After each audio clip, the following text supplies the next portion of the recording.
ซิโกโลฮิลิตปฏิญญากับอลูมิเนียมขนเนี่ย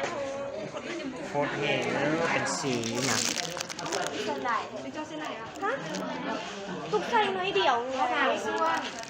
ของเล็กของนั้นส่วนนึงตอนนี้ ใส่ตึ้ม ใส่เติมคอยเดินตึ้มมาเดิน มันเกินมันเหรอล่ะ เติมหน่อยอ่ะ นี่ก็มั่นใจครับเนี่ยมีญาติรอบๆเป็นเดือนไม่ได้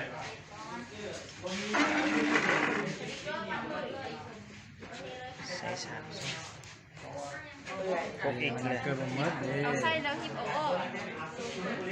เห็นหนักเอาไส้อีกยอดเลย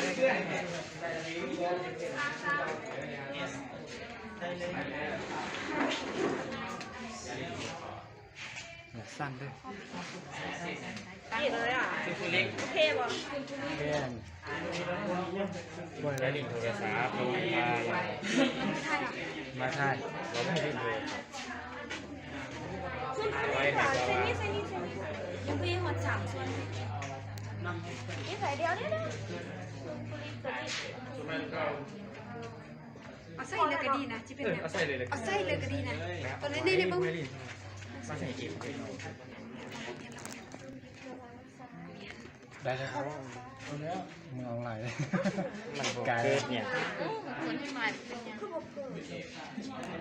สูตรเทียมดีแต่เอาไส้ อะซิลิตินนี่บวกเกิน จีสลับกันนะ ให้มันเปลี่ยนสีสิบ่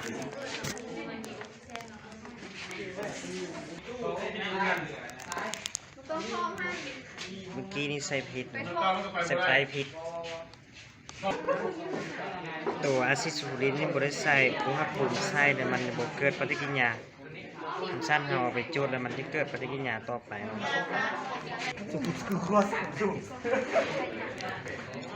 อะซิลิตินนี่ก็บ่เกิดคือกันแสดงว่ายังต้องใส่อุณหภูมิเพิ่มขึ้นแล้วมันเกิดปฏิกิริยาในเมื่อเราใส่ปริมาณเพชรพอและตัวอะซิโกโลลิตนี่มันจะเปลี่ยนเป็นสีขาวน้ำเงินนะ ในเมื่อเราป้าเวลาดุนไปนั้นมันก็ค่อยๆเกิดปฏิกิริยาระหว่างอะซิดซูฟูริกและอะซินิติก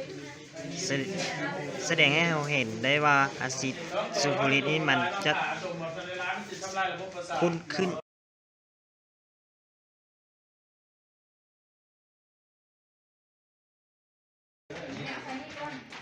ตัวนี้เป็นเราเพิ่มอุณหภูมิใส่ตัวล็อตของอะซิดซูฟูริกนะแล้วมันจะเกิดปฏิกิริยาขึ้น เอาออกก็มันเกิดเป็นเสียงในเมื่อเราเพิ่มอุณหภูมิขึ้นไปแล้วมันจะเกิดปฏิกิริยาเนาะ อย่าเฮามันเกิดแล้วเราเฮามันอย่างเกี่ยวมันสิเตะขนาด ค่อยๆเอาไว้อยู่สูงๆก็ได้ กดกระดาษได้เอาขึ้น ได้แล้วอันที่คือบอกมา จะเป็นสีข้นขึ้นอ่ะเมื่อเราเพิ่มอุณหภูมิขึ้นแล้วมันก็เกิดปฏิกิริยาไว้เนาะมันขึ้นหมดแล้วนะ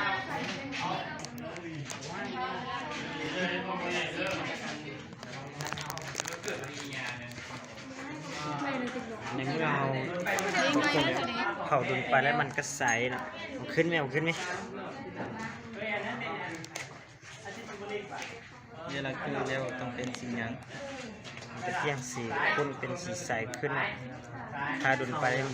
มันจะเป็นยังไงถ้าเป็นต่อไปมันจะกลายเป็นสีเหลืองอ่อนนะเมื่อเราป้าเวลาดุนไปนะสีเหลืองอ่อนตัวนี้เราเอาอะซินิติดมาจุดหรือว่าเอามาเพิ่มอุณหภูมิว่ามันจะเกิดปฏิกิริยาหรือบ่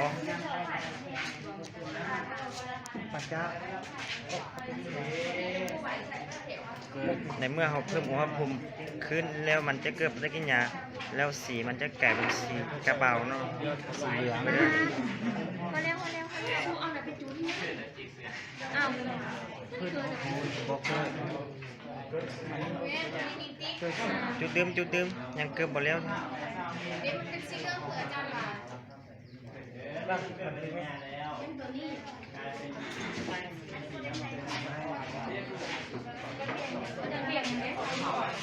อันนี้ก็อย่างเต็มมันเทกอันนี้ก็ได้ จะเป็นหรอเล่นใส่หัวคนตื่น จุดดื่มนะ เงียง ยานดอก เงียง เงียงแน่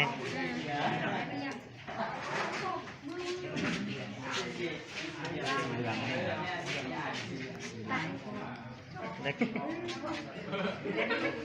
สีกระเบาเนาะอะซินิติดปฏิกิริยากับอลูมิเนียมเนาะ มากหน่อยเดี๋ยวมันเสียนะ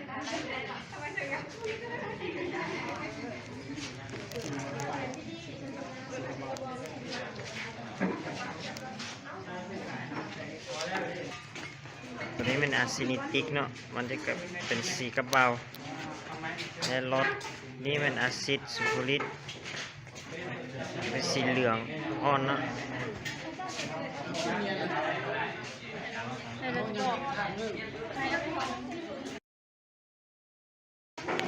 ตัวนี้เราผลกันใช้ของอาซิดกลอยลิกเนาะนี่ก็เป็นสีกุน โมไม่ให้ซิว